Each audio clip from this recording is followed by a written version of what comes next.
শুরুতেই আজকের বিশেষ সংবাদের শিরোনাম। কেন্দ্রীয় মন্ত্রী শান্তনু ঠাকুরের লেটার হেডে গোমাংস পাচারের ছাড়পত্র প্রমাণসহ দাবি, বিস্ফোরক দাবি তৃণমূল বিধায়ক মহুয়া মৈত্রের।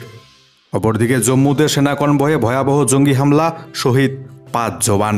পুলিশকে চাপ না দিয়ে সৎ সাহস থাকলে তদন্তের মুখোমুখি হন বাংলার রাজ্যপাল সিভি আনন্দ বোস। রাজ্যপালকে রীতিমতো চ্যালেঞ্জ ছুড়লেন তৃণমূল নেতা কুণাল ঘোষ। ২১ জুলাইয়ের মঞ্চে বড় চমক মমতা ব্যানার্জির। তৃণমূলে ফিরে আসছেন শোভন চট্টোপাধ্যায়। ফিরহাদ হাকিমকে হটিয়ে কলকাতার মেয়র হচ্ছেন ফের শোভন চট্টোপাধ্যায়। জিও গ্রাহকদের জন্য বিরাট বড় সুখবর। মাত্র ৫১ টাকায় মিলছে আনলিমিটেড 5G পরিষেবা। ৩টি নতুন প্ল্যান নিয়ে এলো জিও গ্রাহকদের জন্য রিলায়েন্স জিও। অপরদিকে সরকারি জমি দখলমুক্ত করতে, বেহাত হওয়া রুখতে এবার কঠোর সিদ্ধান্ত ভূমি এবং ভূমি রাজস্ব দপ্তরের নির্দেশ বাংলার মুখ্যমন্ত্রী মমতা ব্যানার্জির। বিশ্ব চ্যাম্পিয়ন ভারতীয় ক্রিকেট টিমকে পুরস্কার স্বরূপ ১২৫ কোটি টাকা প্রদান করেছে ভারতীয় ক্রিকেট বোর্ড। কোন ক্রিকেটার কত কোটি টাকা করে পাচ্ছেন বিস্তারিত জানাবো আপনাদেরকে। এছাড়াও যারা ইসলাম নিয়ে জন্মায়নি তারা দুর্ভাগ্য নিয়ে জন্মেছে, ভাইরাল ভিডিওতে জানাচ্ছেন রাজ্যের মন্ত্রী তথা কলকাতার মেয়র ফিরহাদ হাকিম। বিভাজনের রাজনীতিতে সরব কেন্দ্রীয় মন্ত্রী বিজেপি রাজ্য সভাপতি সুকান্ত মজুমদার। অপরদিকে যুদ্ধের বলি শৈশব, শিশু হাসপাতালে ভয়াবহ হামলা, নিহত ২৪। আজ জেলায় জেলায় বৃষ্টিপাতের সতর্কবার্তা। উত্তরবঙ্গ জুড়ে টানা ভারী বৃষ্টিপাত, লাল থেকে কমলা সতর্কবার্তা জারি। আপনার জেলাটির আবহাওয়া কেমন থাকবে সেটিও জানাবো। দেখছেন আপনাদের প্রিয় বিশ্বস্ত বাংলা সংবাদ চ্যানেল রোজ বাংলা। একটি রিকোয়েস্ট থাকবে আপনাদের কাছে, চ্যানেলে নতুন এসে থাকলে অবশ্যই সাবস্ক্রাইব করে পাশের বেল আইকনে ক্লিক করবেন সংবাদগুলো আমাদের নিয়মিত দেখবার জন্য। দীর্ঘ ৫ বছর পর পরম বন্ধু রাশিয়ার মাটিতে পা রাখলেন প্রধানমন্ত্রী নরেন্দ্র মোদী। এদিন ঠিক সন্ধ্যে ৫টা বেজে ১০ মিনিট নাগাদ মস্কো বিমানবন্দরের মাটিতে পা রেখেছেন প্রধানমন্ত্রী মোদী। বিমান থেকে নামতেই নরেন্দ্র মোদীকে গার্ড অফ অনার দেন রুশ সেনারা। বিমানবন্দরে তাকে অভ্যর্থনা জানান রাশিয়ার ডেপুটি প্রধানমন্ত্রী ডেনিস মান্টুরভ। বিমানবন্দর থেকে সোজা হোটেলে পৌঁছে যান নরেন্দ্র মোদী। সেখানে তাকে স্বাগত জানান সেই দেশের ভারতীয় প্রবাসীরা। ২২তম রাশিয়া ভারত বার্ষিক সম্মেলনে অংশ নিতে দুদিনের জন্য রাশিয়া সফরে গিয়েছেন নরেন্দ্র মোদী। সোমবার রাতে রুশ প্রেসিডেন্ট ভ্লাদিমির পুতিনের সঙ্গে নৈশ ভোজ সেরেছেন প্রধানমন্ত্রী। রাশিয়ার পাশাপাশি এবারের বিদেশ সফরে অস্ট্রিয়া যাচ্ছেন নরেন্দ্র মোদী। ৪১ বছর পর ভারতের কোনো রাষ্ট্রনায়ক অস্ট্রিয়ার মাটিতে পা রাখবেন। অস্ট্রিয়ার প্রেসিডেন্ট আলেকজান্ডার ভ্যান দের বেলেনের সঙ্গে বৈঠক করার কথা রয়েছে প্রধানমন্ত্রী নরেন্দ্র মোদীর। আজ প্রধানমন্ত্রী নরেন্দ্র মোদীর সঙ্গে রাশিয়ার প্রেসিডেন্ট ভ্লাদিমির পুতিনের একান্ত বৈঠক রয়েছে। ইউক্রেন রাশিয়া যুদ্ধের মাঝেই নরেন্দ্র মোদীর রাশিয়া সফরের দিকে একান্ত তীক্ষ্ণ নজর রাখছে আমেরিকা।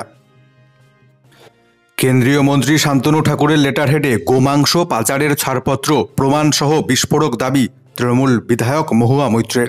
কৃষ্ণনগরের তৃণমূল সাংসদ মহুয়া মৈত্র সোমবার কেন্দ্রীয় মন্ত্রী শান্তনু ঠাকুরকে ভারত বাংলাদেশ সীমান্তে গরু পাচার, গোমাংস পাচার এবং চোরা চালানের দায়ে অভিযুক্ত করলেন।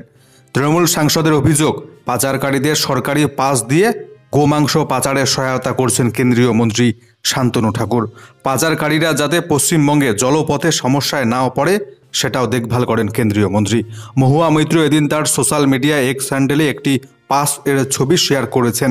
তার ভিত্তিতে তিনি অভিযোগ করেছেন যে কেন্দ্রীয় মন্ত্রী শান্তনু ঠাকুর গরুর মাংস পাচারের অনুমতি দিচ্ছেন তার লেটার হেডে। ছবিতে দেখা গিয়েছে নিজের অফিসিয়াল লেটার হেডে কেন্দ্রীয় মন্ত্রী শান্তনু ঠাকুর ওই গোমাংস সীমান্ত পার করিয়ে দেবার জন্য বর্ডার সিকিউরিটি ফোর্সের ৮৫তম ব্যাটালিয়নকে বলেছেন।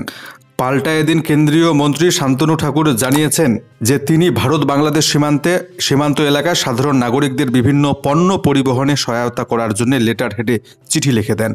কারণ সেখানে একটি বিএসএফ চেক পয়েন্ট রয়েছে, যাতে দেশের বাইরে গরুর মাংস পাচার না হয় সেটাও তিনি নিশ্চিত করার জন্যই নাকি ওই লেটার হেড লেখেন বলে জানিয়েছেন কেন্দ্রীয় মন্ত্রী। কেন্দ্রীয় মন্ত্রী শান্তনু ঠাকুরের পাল্টা অভিযোগ, মহুয়া মৈত্র মিথ্যে প্রচারের মাধ্যমে জনগণকে বিভ্রান্ত করবার চেষ্টা করছেন। তিনি রাজনৈতিক ষড়যন্ত্র করার চেষ্টা করছেন। স্থানীয় সমস্যা সম্পর্কে তার কোনো ধারণাই নেই। তিনি জানেন না যে কেন এই ধরনের লেটার হেড ইস্যু করা হয়। ফের জম্মুতে সেনা কনভয়ে ভয়াবহ জঙ্গি হামলা, শহীদ ৫ জওয়ান। ফিরল পুলওয়ামার ভয়াবহ স্মৃতি। ১ সপ্তাহের মধ্যেই ফের বড়সড় জঙ্গি হামলা জম্মু কাশ্মীরে।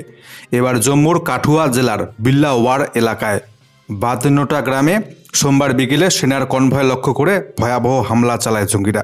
পাহাড়ের ওপর থেকে গ্রেনেড ছোড়ে জঙ্গিরা, তারপর এলোপাথারি গুলি চালায়। এরপর এলাকা ঘিরে তল্লাশি শুরু করে সেনাবাহিনী। তখনই শুরু হয় সংঘর্ষ। দুপক্ষের গুলির বিনিময়ে শহীদ হয়েছেন 5 সেনা জওয়ান, জখম হয়েছেন আরও 6 জন। সেনা সূত্রে খবর 4-5 জনের জঙ্গি দল এই হামলায় জড়িত। তবে হামলার পরেই জঙ্গিরা এলাকা ছেড়ে পালিয়ে গিয়েছে বলে জানা যাচ্ছে। গত 12 জুন কাঠুয়ার হীরানগরে 2 অনুপ্রবেশকারী জঙ্গিকে খতম করেছিল ভারতীয় সেনা। এছাড়া 26 জুন ডোডো জেলার সংঘর্ষে 1 জঙ্গির মৃত্যু হয়। তারপর থেকে জম্মুতে হাই অ্যালার্ট জারি করে তল্লাশি চালাচ্ছে সেনা, আধা সেনা এবং পুলিশের যৌথ বাহিনী। কুলগাঁও সংঘর্ষে 6 জঙ্গি খতমের পর গত 48 ঘন্টায় জম্মুতে এই নিয়ে 2 বার বাহিনীর উপর বিধ্বংসী হামলা চালালো জঙ্গিরা। 21 জুলাইয়ের মঞ্চে বিরাট বড় চমক দিচ্ছে তৃণমূল। 21 জুলাইয়ের মঞ্চে তৃণমূলে ফিরে আসছেন শোভন চট্টোপাধ্যায়। কলকাতার মেয়র পদে বসানো হবে শোভন চট্টোপাধ্যায়কে, ছড়িয়েছে জল্পনা। শেষ মুহূর্তে সিদ্ধান্তে কোনো পরিবর্তন না হলে তৃণমূল কংগ্রেসে এবার ফিরতে চলেছেন রাজ্যের প্রাক্তন মন্ত্রী তথা কলকাতার প্রাক্তন মেয়র শোভন চট্টোপাধ্যায়। সম্ভবত 21 জুলাই তৃণমূলের শহীদ দিবসের মঞ্চেই শোভন চট্টোপাধ্যায়ের ঘর ওয়াপাসি হতে চলেছে। কিছুদিন আগেই শোভনের গোলপার্কের ফ্ল্যাটে তৃণমূলের দূত হয়ে গিয়েছিলেন রাজ্যের মন্ত্রী অরূপ বিশ্বাস এবং দলের অন্যতম নেতা কুণাল ঘোষ। সেখানেই তৃণমূলে শোভনের ফেরা বা প্রত্যাবর্তন নিয়ে সবিস্তার আলোচনা হয়েছে বলে জানা যাচ্ছে। এই পরিস্থিতিতে জল্পনা উস্কে দিয়েছেন বিরোধী দলনেতা শুভেন্দু অধিকারী। শুভেন্দু অধিকারীর দাবি শোভনকে এবার কলকাতার মেয়র করা হচ্ছে। তবে যে দাবি শুভেন্দু অধিকারী করছেন তা নিয়ে আগেও জল্পনা হয়েছে। সূত্রের খবর, ফিরহাদ হাকিমকে গতবার মেয়র করা নিয়ে আপত্তি জানিয়েছিলেন তৃণমূলের অন্যতম এক শীর্ষ নেতা। কিন্তু এই নেতার আপত্তি উড়িয়ে মুখ্যমন্ত্রী মমতা ব্যানার্জির সিদ্ধান্তে মেয়রের আসনে বসেছিলেন ফিরহাদ হাকিম। যদিও তৃণমূলের সর্বভারতীয় সাধারণ সম্পাদক অভিষেক বন্দ্যোপাধ্যায় একাধিকবার বলেছেন, এক ব্যক্তির 2 পদে থাকা উচিত নয়। ফিরহাদ হাকিম একদিকে রাজ্যের মন্ত্রী, অপরদিকে আবার মেয়র পদে রয়েছেন। তাই ফিরহাদকে মেয়র পদ থেকে সরিয়ে সেই জায়গায় এবার শোভন চট্টোপাধ্যায়কে আনা হচ্ছে বলেই জানা যাচ্ছে। গোটা রাজ্য জুড়ে বিভিন্ন জেলা থেকে সরকারি জমি দখলের অভিযোগ আসছে। একাধিক জায়গায় অভিযুক্ত হচ্ছেন খোদ শাসক দল তৃণমূলের নেতা, বিধায়ক, মন্ত্রী, কাউন্সিলররা। এবার তাই সরকারি জমি বেহাত হওয়া রুখতে সরকারি সমস্ত জমিতে সাইনবোর্ড লাগানোর সিদ্ধান্ত নিল ভূমি এবং ভূমি রাজস্ব দপ্তর। সম্প্রতি নবান্নের প্রশাসনিক বৈঠকে ভূমি রাজস্ব দপ্তরের কাজ নিয়ে ক্ষোভ প্রকাশ করেছেন মুখ্যমন্ত্রী মমতা ব্যানার্জি। একের পর এক সরকারি জমি লুট হয়ে যাওয়ার ঘটনায় বিরক্তি প্রকাশ করেছেন বাংলার মুখ্যমন্ত্রী। কঠোর পদক্ষেপের নির্দেশ দিয়েছেন তিনি। একাধিক জায়গায় যেখানে তৃণমূল নেতারা সরকারি জমি দখল করে রয়েছে সেই জায়গায় রীতিমতো ভাঙচুর চালিয়ে বুলডোজার দিয়ে সেই সরকারি জমি পুনরুদ্ধারে নেমেছে রাজ্য প্রশাসন। তার মাঝে এবার জানা যাচ্ছে মুখ্যমন্ত্রী নির্দেশ দিয়েছে সমস্ত সরকারি জমিতে এবার সাইনবোর্ড লাগাতে হবে। উল্লেখ করে দেওয়া হবে যে সংশ্লিষ্ট জমির মালিক রাজ্য সরকার। সম্প্রতি টি20 ক্রিকেট বিশ্ব চ্যাম্পিয়ন হয়েছে ভারতীয় ক্রিকেট টিম। তারপরেই ভারতীয় স্টাফ ক্রিকেটারদের জন্য বিরাট বড় 125 কোটি টাকার পুরস্কার মূল্য ঘোষণা করেছে ভারতীয় বোর্ড। তো কে কত টাকা পাচ্ছেন, কোন ক্রিকেটারের ঝুলিতে কত কোটি টাকা যাচ্ছে, আপনাদের মনে নিশ্চয়ই প্রশ্ন জেগেছে। বিস্তারিত আমরা সেই রিপোর্টটি পৌঁছে দিচ্ছি। টি20 বিশ্বকাপ জেতার পরেই বড় ঘোষণা করেছিল ভারতীয় ক্রিকেট বোর্ড। ক্রিকেটার সাপোর্ট স্টাফদের জন্য 125 কোটি টাকা পুরস্কার ঘোষণা করেছিল বিসিসিআই। ভারত দেশে ফেরার পরে ওয়াংখেড়ে স্টেডিয়ামে সংবর্ধনায় বিরাট কোহলি, রোহিত শর্মাদের হাতে ওই চেক তুলে দেন বোর্ড সভাপতি রজার বিন্নি এবং সচিব জয় শাহ। সেই পুরস্কারের মধ্যে কে কত কোটি টাকা পাচ্ছেন? দলের 15 জন ক্রিকেটার 5 কোটি টাকা করে পাবেন। সেই তালিকায় রয়েছে বিরাট কোহলি, রোহিত শর্মারা যেমন রয়েছেন তেমন কোনো ম্যাচ না খেলা রয়েছে সঞ্জু স্যামসন, যশস্বী জয়সওয়াল, যুজবেন্দ্র চাহাল ইত্যাদি। ক্রিকেটারদের পাশাপাশি দলের প্রধান কোচ রাহুল দ্রাবিড় 5 কোটি টাকা পাবেন। রাহুল দ্রাবিড় ছাড়া যে 3 জন কোচ রয়েছেন, অর্থাৎ batting coach Vikram Rathour, fielding coach T Dilip, bowling coach Paras Mhambrey, তারা 2.5 কোটি টাকা করে পাচ্ছেন। দলের বাকি সাপোর্ট স্টাফ অর্থাৎ 3 জন ফিজিও, 3 জন থ্রো ডাউন বিশেষজ্ঞ, 2 জন ম্যাসিওর এবং স্ট্রেংথ এবং কন্ডিশনিং কোচ 2 কোটি টাকা করে পাচ্ছেন। ভারতীয় দলের রিজার্ভ প্লেয়ার হিসেবে ছিলেন রিঙ্কু সিং, খলিল আহমেদ, শুভমন গিল, আবেশ খান, তারা প্রত্যেকে 1 কোটি টাকা করে পাচ্ছেন। নির্বাচক প্রধান অজিত আগারকার সহ 5 জন নির্বাচক 1 কোটি টাকা করে পাবেন বলে জানা যাচ্ছে। বাকি টাকা ভাগ করে দেওয়া হবে ভিডিও বিশ্লেষক এবং দলের সঙ্গে যাওয়া বোর্ডের সদস্যদের মধ্যে। অপরদিকে সোমবার সকালে বন্যা বিধ্বস্ত অসম ঘুরে দেখলেন কংগ্রেস সাংসদ রাহুল গান্ধী। শিলচরে নেমেই পৌঁছে যান ত্রাণ শিবিরে। সেখানে দুর্গতদের সঙ্গে দেখা করেন রাহুল গান্ধী। লোকসভার বিরোধী দলনেতা হিসেবে এই প্রথম উত্তর পূর্ব সফরে গেলেন রাহুল গান্ধী। রবিবার অসমে আরও 8 জন প্রাণ হারিয়েছেন ভয়াবহ বন্যায়। ধুপুরি এবং নলবাড়ি থেকে 2 জন করে, কাছাড়, গোয়ালপাড়া, ধেমাজি, শিবসাগর থেকে 1 জন করে প্রাণহানির ঘটনা ঘটেছে। মৃত বেড়ে দাঁড়িয়েছে ইতিমধ্যে 78। অসমে মুষলধারে বৃষ্টির জেরে ব্রহ্মপুত্র, নেয়ামতি ঘাট, তেজপুর, ধুবড়ি, গোয়ালপাড়া সহ মোট 9টি নদীর জলস্তর বিপদ সীমার উপর দিয়ে বইছে। ভেসে গেছে বহু গ্রাম। বন্যায় অসমে ক্ষতিগ্রস্ত হয়েছে 28টি জেলার 3,446টি গ্রামের 22 লক্ষের বেশি মানুষ। সবথেকে বেশি ক্ষতিগ্রস্ত হয়েছে ধুবড়ি, কাছাড় এবং বারপেটা জেলা। জানা গিয়েছে, অসমের ত্রাণ শিবির পরিদর্শনের পর হিংসাদীর্ণ মণিপুরের ইম্ফলের উদ্দেশ্যে রওনা দিয়েছেন রাহুল গান্ধী। সেখানে পৌঁছে তিনি চূড়াচাঁদপুর, বিষ্ণুপুরের মৈরাঙ্গে ত্রাণ শিবির ঘুরে দেখেছেন। গত বছর মে মাসে মণিপুরে সংঘর্ষ হওয়ার পর থেকে এই পর্যন্ত রাহুল গান্ধী তৃতীয়বার মণিপুরের মাটিতে পা রাখলেন। যারা ইসলাম নিয়ে জন্মায়নি তারা দুর্ভাগ্য নিয়ে জন্মেছে। ভাইরাল ভিডিওতে জানাচ্ছেন রাজ্যের মন্ত্রী কলকাতার মেয়র ফিরহাদ হাকিম। ছড়িয়েছে জল্পনা, বিভাজনের রাজনীতি করছেন সরব সুকান্ত মজুমদার, অমিত মালব্যরা। পশ্চিমবঙ্গের তৃণমূল সরকারের মন্ত্রী তথা কলকাতার মেয়র ফিরহাদ হাকিম বিভাজনকারী মন্তব্য করেছেন, অভিযোগ করলেন বঙ্গ বিজেপির রাজ্য সভাপতি সুকান্ত মজুমদার। কেন্দ্রীয় মন্ত্রী সুকান্ত মজুমদার একটি ভিডিও পোস্ট করেছেন। সেখানে ফিরহাদ হাকিমকে যে মন্তব্য করতে শোনা যাচ্ছে তা নিয়ে তৈরি হয়েছে চরম বিতর্ক। রাজ্যের মন্ত্রী ফিরহাদ হাকিমের বিরুদ্ধে বিভাজনকারী মন্তব্য করার গুরুতর অভিযোগ তুলেছেন বিজেপির রাজ্য সভাপতি তথা কেন্দ্রীয় মন্ত্রী সুকান্ত মজুমদার।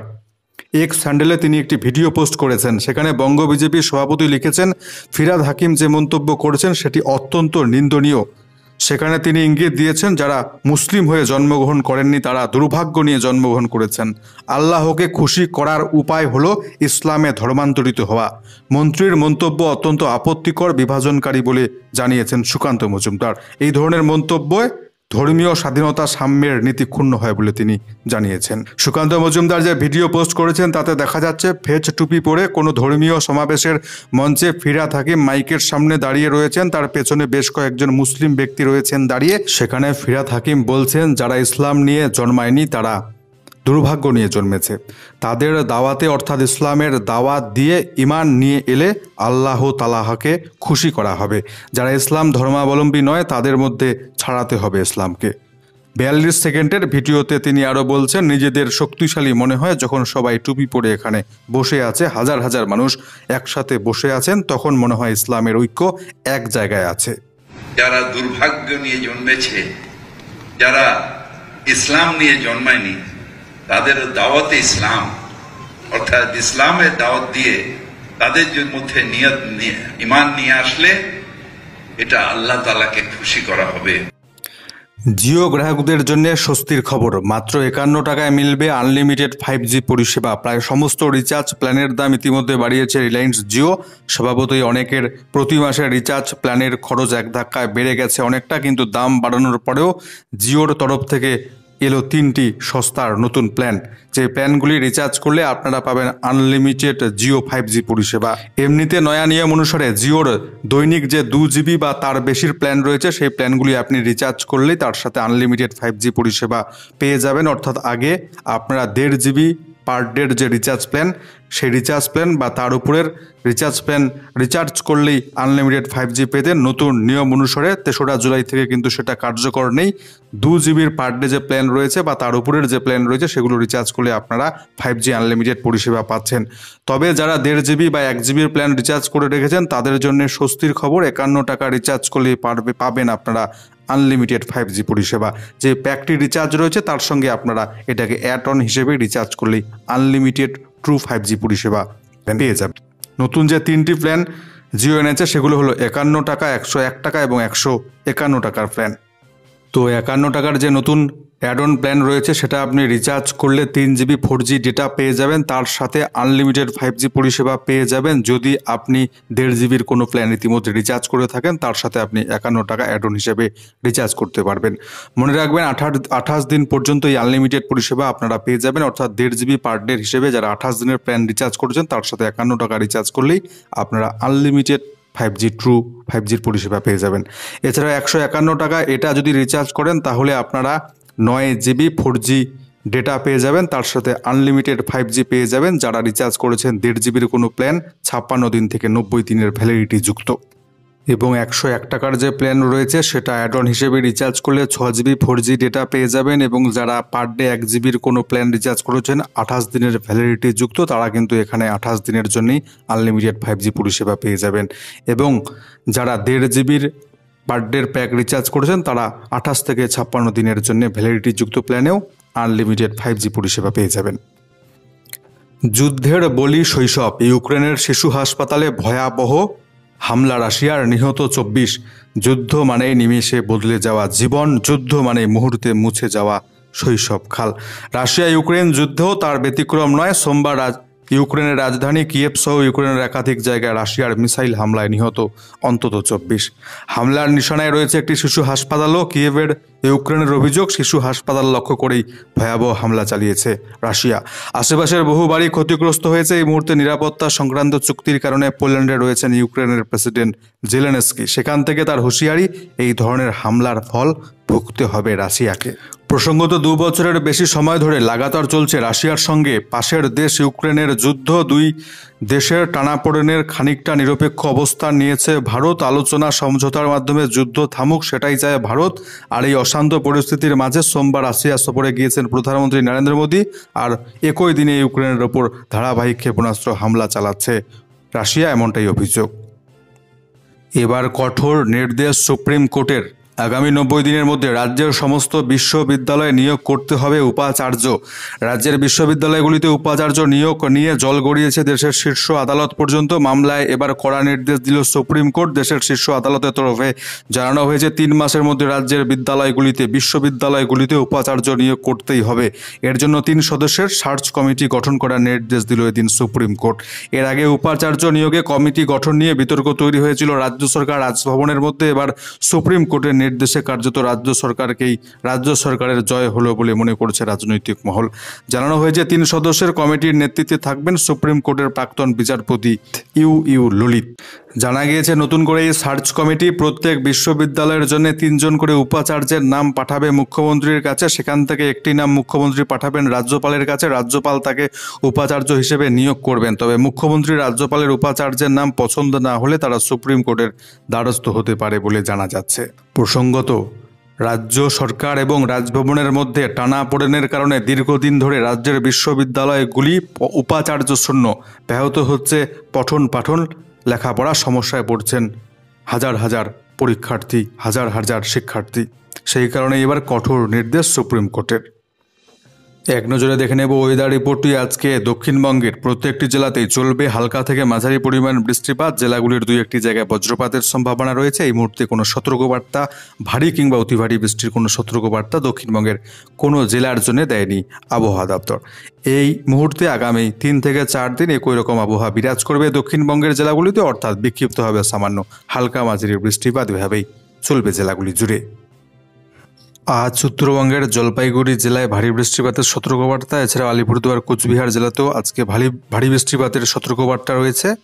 এই জেলাগুলি বাদ দিয়ে উত্তরবঙ্গের বাকি জেলাগুলিতে আজকে বিক্ষিপ্ত হবে হালকা মাঝারি বৃষ্টিপাত চলবে। পরবর্তী 24 ঘন্টা বুধবার নাগাদ দার্জিলিং, জলপাইগুড়ি, কালিম্পং, কোচবিহার জেলায় ভারী থেকে অতি ভারী বৃষ্টিপাতের জন্য কমলা সতর্কবার্তা জারি থাকছে। বুধবার আলিপুরদুয়ার জেলায় ভারী থেকে অতি ভারী থেকে অতিরিক্ত ভারী বৃষ্টিপাতের জন্য আলিপুরদুয়ার জেলায় বুধবার লাল সতর্কবার্তা জারি। এছাড়া আপনাদেরকে জানিয়ে রাখি, বৃহস্পতিবার উত্তরবঙ্গের দার্জিলিং, আলিপুরদুয়ার, কোচবিহার অতিরিক্ত ভারী বৃষ্টিপাতের জন্য কিন্তু লাল সতর্কবার্তা জারি করে রেখেছে আবহাওয়া দপ্তর। আজকে আমাদের সংবাদগুলো এখানে শেষ করছি। বিদায় নিচ্ছি আপনাদের কাছ থেকে। দেখা হচ্ছে পরবর্তী সংবাদের সাথে। সেই পর্যন্ত ভালো থাকুন, সুস্থ থাকুন। ধন্যবাদ।